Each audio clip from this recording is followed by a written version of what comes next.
স্বরচিত কবিতা পাঠে আমি আমিনুল হক চৌধুরী। আমার কবিতার নাম দাদা দাদির কবর।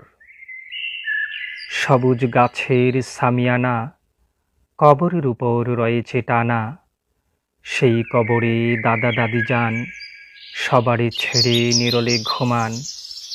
যাদের কোরআন পাঠের সুরে ঘরের সবাই জাগত ভোরে, তাসবিহ জপিয়া দাদা যান ঘুরে বেড়াতেন সারা বিহান। উনুনের পাশে দাদি যান বসে পিঠা বানাতেন খেজুরের রসে। খাওয়ায়ে সবারে খুশি মনে নিরলে কাঁদতেন ঘরের কোণে। বড় খোকা তার থাকে শহরে, কেঁদে পিঠা বানাই তাহারে।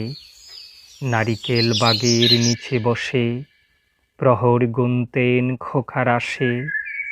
অবশেষে মাসের শেষে মানি অর্ডার পত্র আসে।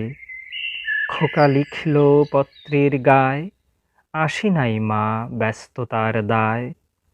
খোকার তরে ব্যথিত মনে কাঁদতেন তখন নির্জনে। সবারে মায়ার বাঁধনে বাঁধি রেখেছেন যতনে দাদা দাদি। তাদেরও খোদা মায়ার পরশে রেখো গো তুমি চিরহরষে।